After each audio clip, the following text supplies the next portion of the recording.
Hello dear students, next हम लोग method जो पढ़ेंगे वह है method of cross multiplication.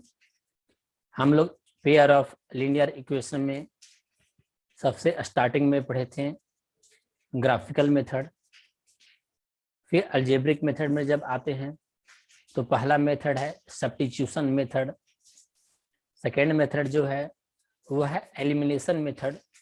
Algebraic method में जो फर्स्ट है वह है सब्स्टिट्यूशन मेथड, सेकेंड जो है वह एलिमिनेशन मेथड और थर्ड में हम लोग पढ़ते हैं मेथड ऑफ क्रॉस मल्टीप्लिकेशन। तो जो अभी लिखवाया गया है दो पेयर ऑफ लीनियर इक्वेशन है, एक फॉर्मूला को यहाँ पर एक्स और वाई का वैल्यू निकाला गया है।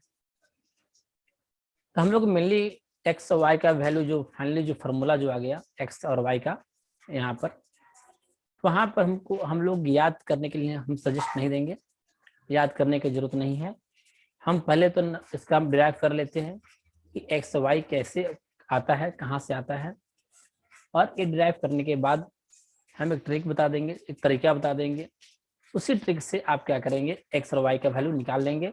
आपको ऐसे याद करने की जरूरत नहीं पड़ेगा, ठीक है, कोई जिसका जरूरत ही नहीं है, लेकिन पढ़ना है इसलिए मैं आपको इसका एक्स और वाई का वैल्यू निकाल कर मैं बता देता हूँ। उसके बाद मैं ट्रिक बता दूंगा और उस ट्रिक से आप उसको कंप्लीट करके क्वेश्चन आप बना लेंगे। तो चलिए हम एक्स और वाई का वैल्यू स्टार्ट करते हैं। तो इसको आप लोग लिख लीजिएगा, कंप्लीट एक्स वाई का वैल्यू। अब दो पेयर ऑफ लीनियर इक्वेशन है a1x plus b1y plus c1 equal to 0, a2x plus b2y plus c2 equal to 0, और दोनों को एलिमिनेशन मेथड से सॉल्व करके हम लोग एक्स वाई का वैल्यू निकालेंगे। ठीक है, अब कैसा देखा, यूनिक सोल्यूशन यहाँ पर लिख भी दिया गया है। a1 by a2 not equal to b1 by b2 अगर होता है तो यह देता है यूनिक सोल्यूशन। तो अभी इस पर जाने की जरूरत नहीं है, अभी बस ये याद रखना है कि दो लीनियर इक्वेशन है इस टाइप का है जिसमें a1 by a2 not equal to b1 by b2 है। क्लियर? तो चलिए अब इसमें हम आगे एक एक्स वाई का वैल्यू कैसे आता है वो हम लोग सॉल्व करते हैं यूजिंग एलिमिनेशन मेथड। तो दो पेयर ऑफ यहाँ पर लीनियर इक्वेशन था, पेयर ऑफ लीनियर इक्वेशन है, एक फर्स्ट एक सेकेंड। हम लोग इसमें क्या करते हैं सॉल्व करने के लिए, इसके कोएफिशिएंट ऑफ एक्स या कोएफिशिएंट ऑफ वाई को हम लोग क्या करते हैं बराबर कर लेते हैं। चलिए इसको ऐसे भी लिख सकते हैं, ये प्लस c1 और प्लस c2 है, तो c1 c2 को क्या करते हैं हम लोग राइट साइड भेज देते हैं। ठीक है, सॉल्व करने के लिए। तो इक्वल टू में यहाँ कितना हो जाएगा आपका, इक्वल टू में माइनस c1, यहाँ आपका आ जाएगा माइनस c2। हम लोग क्या करते हैं कोएफिशिएंट ऑफ एक्स दोनों का कोएफिशिएंट ऑफ वाई को बराबर करते हैं। तो हम लोग क्या करेंगे यहाँ पर इन इक्वेशन फर्स्ट में क्या करेंगे, in equation first we multiply by b2 and in second multiply by b1। ऐसा क्यों किए, अभी कोएफिशिएंट ऑफ y को बराबर करने के लिए हम लोग अभी ऐसा इसको किए हैं। क्लियर? तो ऐसे करने से आपको मिल क्या जाएगा, तो ऐसे करने से हमको यहाँ मिल जाएगा in equation first we multiply by b2 then we will get a1 b2x plus b1 b2y equal to minus b2 c1। Next जब इस पर आते हैं तो यहाँ पर आपको हो गया a2 b1 या लिख सकते हैं हम लोग b1 a2। तो यहाँ हो जाएगा आपका b1 a2 x plus b1 से मल्टीप्लाई करना था तो यहाँ पर हो गया आपका b1 b2y, और यहाँ आपका आ जाएगा यहाँ पर माइनस b1 c2। क्लियर? चलिए इसमें क्या करेंगे हम लोग, अब दोनों को सब्ट्रैक्ट कर लेंगे। सब्ट्रैक्ट करेंगे तो यहाँ पर माइनस, यहाँ भी माइनस, यहाँ भी माइनस है तो यहाँ पर प्लस, ये दोनों सेम आ गया तो यहाँ पर क्या हो जाएगा आपका कट जाएगा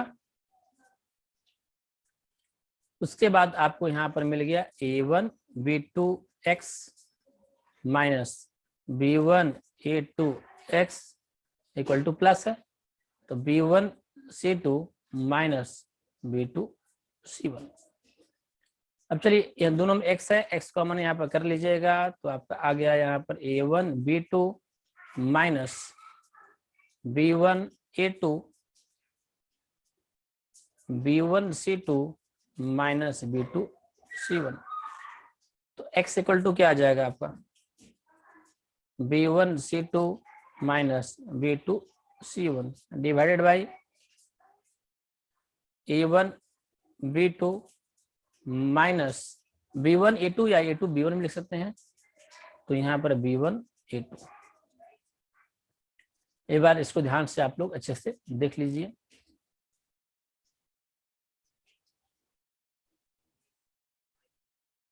तो x का वैल्यू यहाँ पर अब हम लिख दे रहे हैं,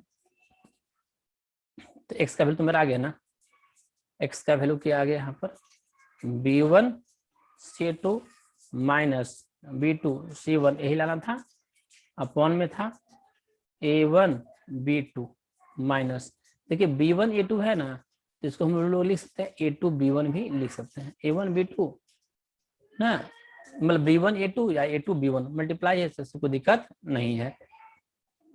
तो आपका x यहाँ पर आ गया। अब हम लोग क्या करेंगे, y निकालेंगे। तो y निकालने का दो तरीका, पहला तरीका तो इसमें पुट कर लेंगे x का वैल्यू, तो यहाँ से हम लोग क्या निकल जाएगा, इन इक्वेशन फर्स्ट या सेकेंड में हम लोग x का वैल्यू पुट कर लेंगे, तो हम लोग को क्या हो जाएगा, यहाँ से y का वैल्यू निकल जाएगा। नहीं तो दोबारा प्रोसेस करना पड़ेगा, कोएफिशिएंट ऑफ x को हमको बराबर करना पड़ेगा, तो एक तरीका है। तो एक दो बार इसको देख करके अच्छे से आप प्रैक्टिस कर लीजिएगा।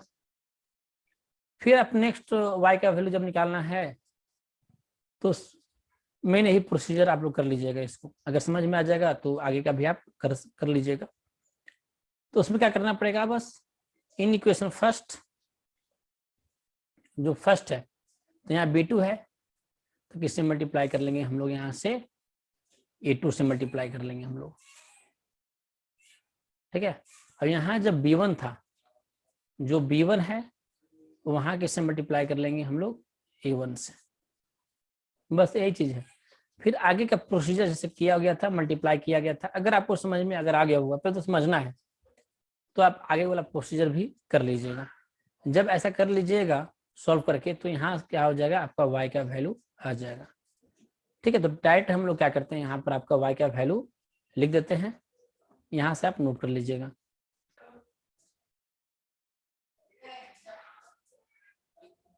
तो हम लोग यहाँ पर अभी y का वैल्यू इसको लिख ही दिए, c1a2 minus c2a1 by a1b2 minus a2b1।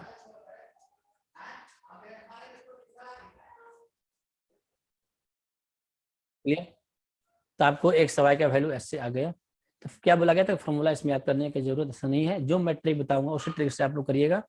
जैसे बुक में भी अब मेरे ट्रिक्स करिएगा तो आपको कहीं कोई क्वेश्चन में गलती नहीं होगा, लेकिन मेरा ट्रिक फिर बुक का ट्रिक पढ़िएगा तो थोड़ा सा जो लिखा हुआ है क्रॉस मल्टीप्लिकेशन में थोड़ा सा वो आपका कंफ्यूजन वहाँ पर हो सकता है हल्का। जिससे मैं बताऊंगा पहले उसे समझ जाना है, उसके बाद समझ में आ जाने के बाद कैसे भी देख लेंगे किसी भी बुक से, तो आपको अच्छे से और क्लियर हो जाएगा। तो चलिए हम स्टार्ट करते हैं इसका ट्रिक।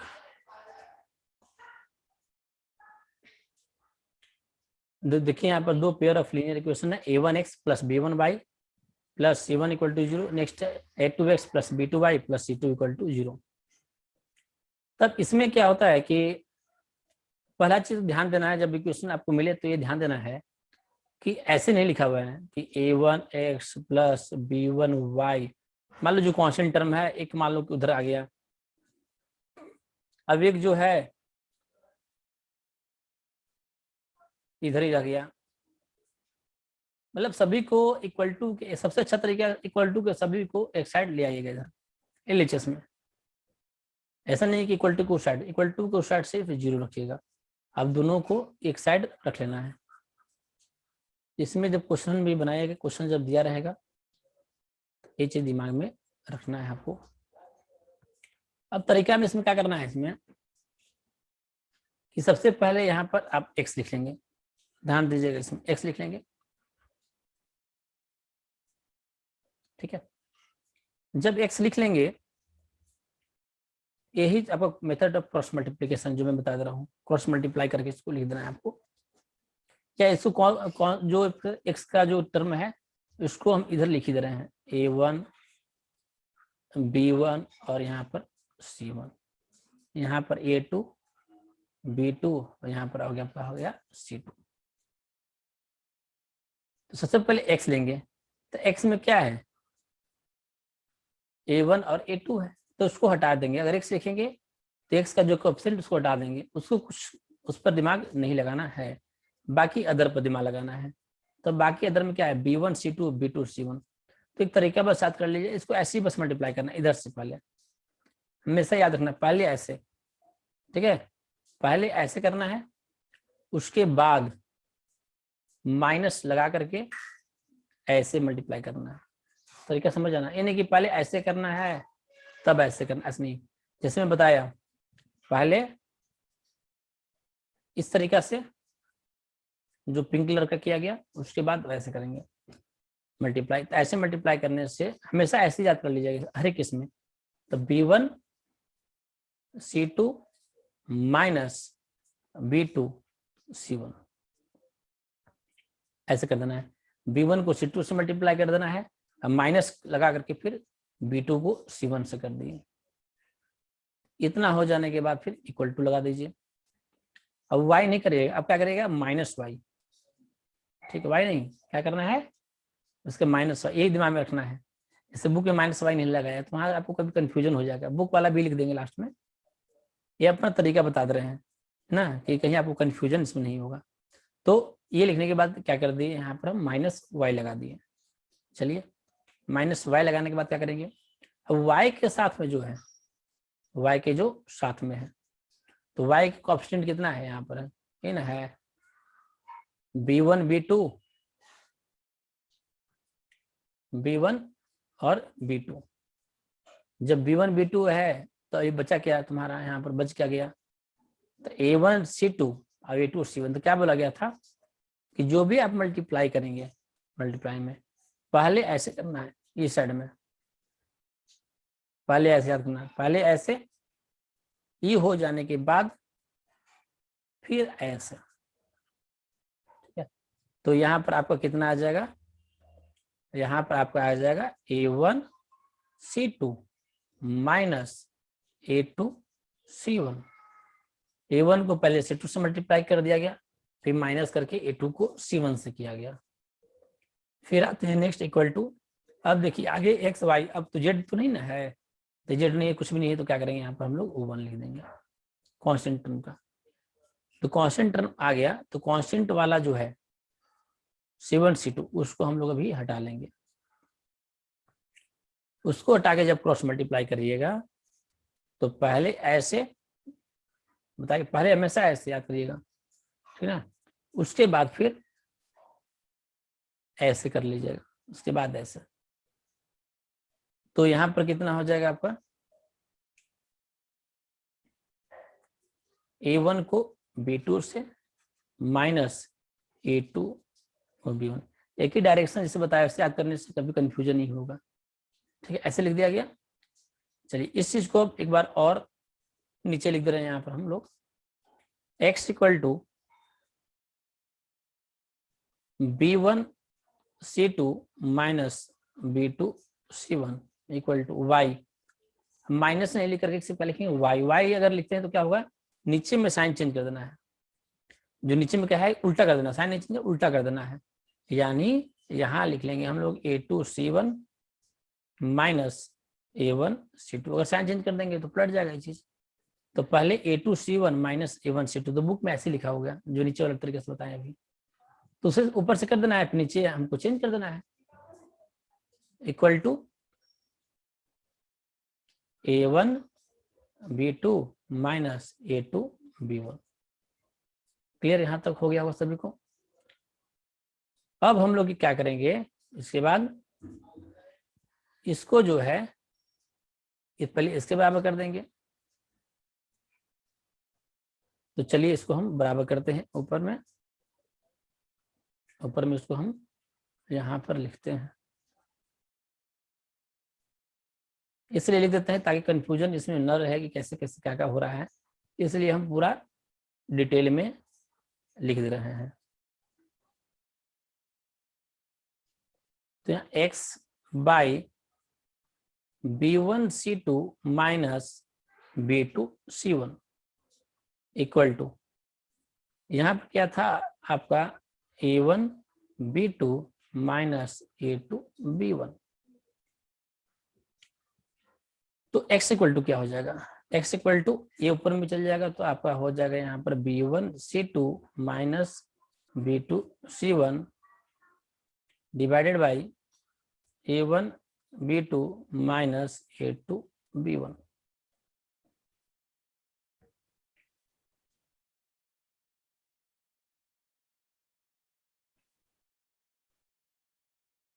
ये आपका x का वैल्यू आ गया। फिर हम लोग y को करके हम लोग y का वैल्यू निकालेंगे।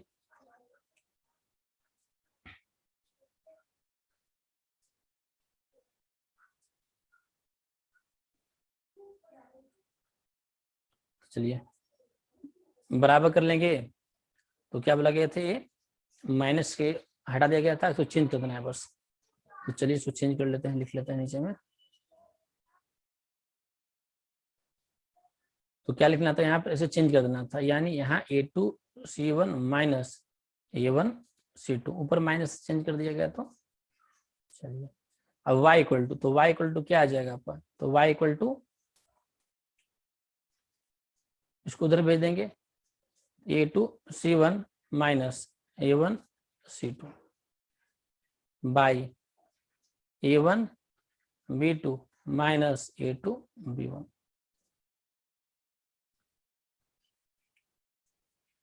यहां से मिल गया आपको x का वैल्यू और क्या मिल गया आपको, y का वैल्यू। ठीक है, तो आपको ट्रिक तो अच्छे से समझ में आ गया होगा, कैसे कैसे क्रॉस मल्टीप्लिकेशन किया गया। क्लियर, तो x का वैल्यू निकल गया, जो आप में शुरू में लिखे थे वो आपका आ गया होगा, y का वैल्यू बस, ऐसे कंफ्यूजन नहीं। जैसे A2C1 है ना, तो ऐसे भी लिखा हुआ तो एक ही चीज हो गया, C1A2 माइनस C2A1। बहुत लोग को इसमें भी सर कंफ्यूजन होता है, सर इसमें तो A2C1 आपका A2C1 आया, वहां लिखवाए तो C1A2। इसके लिए भी मैं यहाँ पर लिख दे रहा हूँ ताकि आप लोगों को एक जगह भी कंफ्यूजन नहीं हो, तो उसको ऐसे लिख सकते हैं y का वैल्यू। तो आपको x का वैल्यू भी आ गया और y का वैल्यू भी आ गया मेथड ऑफ क्रॉस मल्टीप्लिकेशन से। अब हम लोग कुछ के बाद कुछ क्वेश्चन कर लेंगे, क्वेश्चन से आपको फिर पूरा कंसेप्ट क्लियर हो जाएगा। तो आपको मे भी समझ में आया होगा, समझ में अगर अच्छे से अगर आ रहा होगा, जो लोग सब्सक्राइब नहीं किए हैं तो सब्सक्राइब कर दीजिएगा, उससे हमको फायदा कुछ मिल जाएगा। और देखिए, और अगर कुछ अच्छा क्वेश्चन अगर है, किसी टॉपिक का अगर वीडियो बनाने के लिए रहे तो आप पक्का बताइए, आपका मोस्ट वेलकम रहेगा। चलिए, धन्यवाद।